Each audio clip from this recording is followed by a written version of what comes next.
याद होगा कि भारतीय जनता पार्टी के शासनकाल में हम लोगों ने यहाँ ग्रिड बनाया, सुपर ग्रिड बना, यहाँ पर सब स्टेशन बना, डबल सर्किट का निर्माण हुआ। और यदि ये सरकार जो 2019 के बाद आई है बिजली नहीं खरीद पाती है तो इस सरकार को बैठने का कोई भी हक नहीं है सत्ता में।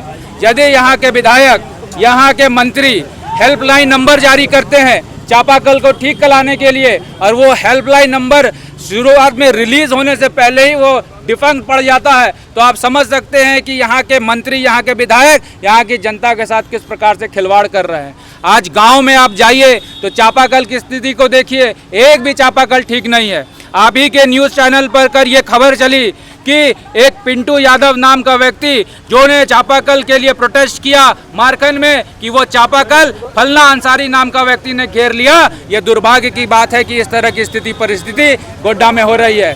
आपको याद होगा कि यदि मैंने गया दास के नाम पर यहाँ पर पूर्व में चापाकल अनुशंसित किया है तो गयासुद्दीन अंसारी के घर में गिर जाता है। ये सबसे बड़ा दुर्भाग्य की बात है। बिजली हो, पानी हो, जाति और मजहब को देखकर यहाँ दिया जा रहा है। हिंदुओं के गांव, टोले, मोहल्ले में कोई काम नहीं हो रहा है। चाहे यादव हो, चाहे वो आपका मंडल हो, चाहे वो भगत हो, चाहे वो मिश्रा हो, अगर उसके आगे हिंदू सरनेम है तो उसका कोई काम गोड्डा विधानसभा में नहीं होगा। ये ऐसा दिख रहा है। आपको याद होगा कि मंत्री जी ने कई वादे किए थे। मंत्री जी ने कहा था कि 100 मेगावाट बिजली गोड्डा को मिलेगा। आज आप बताइए कि 100 मेगावाट नहीं, 20 मेगावाट बिजली गोड्डा को नहीं मिल रहा है। आज आप देखिए कि ट्रांसफार्मर जो कि सड़ा हुआ है उसके लिए 20,000 30,000 रुपए देना पड़ रहा है। ये सबसे बड़ा दुर्भाग्य गोड्डा के लिए है। हालिया दिनों में आपने देखा कि मनरेगा कर्मी की मानदेय का मामला हो, 3-3 6-6 महीने से मनरेगा कर्मी को मानदेय नहीं मिला है।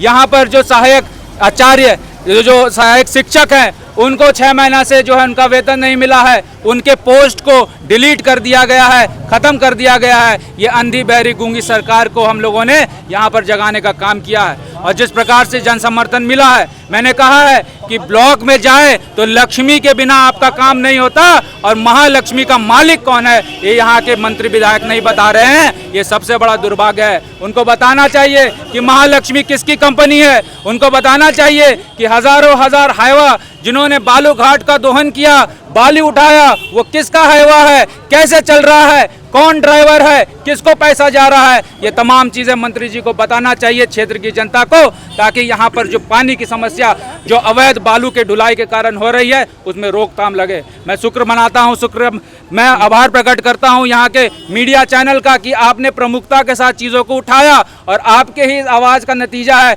कि आज यहाँ पर बालू पर प्रतिबंध लगा है। लेकिन बिल्ली को खीर की रखवाली के लिए जो यहाँ की जनता ने इलेक्ट किया है वो खीर कब तक सुरक्षित होगा ये कहा नहीं जा सकता। इन तमाम मुद्दों को लेकर हम लोगों ने यहाँ पर आक्रोश प्रदर्शन किया है। आप देख सकते हैं कि हजारों हजार की संख्या में लोग यहाँ उपस्थित हुए। मीडिया चैनल को मैं धन्यवाद आभार प्रकट करता हूँ कि आपने प्रमुखता से इस चीज़ को कवर किया और आने वाले समय में आप मजबूती के साथ हमारी आवाज़ को उठाएंगे, ऐसी कामना करते हुए सभी को नमस्कार, जोहार। आज जो है हम लोग बिजली और पानी जो कि बेसिक नीड है उसके लिए हम मुद्दा उठा के आज हम लोग यहाँ पर धरना प्रदर्शन किए।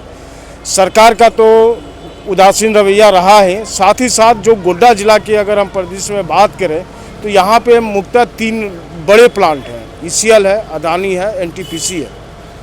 और सभी को पता होगा कि जो अदानी के अंदर CSR का फंड हो चाहे ECL का, वो बिल्कुल नेता लोग सब अपने में दुरुपयोग कर रहे हैं।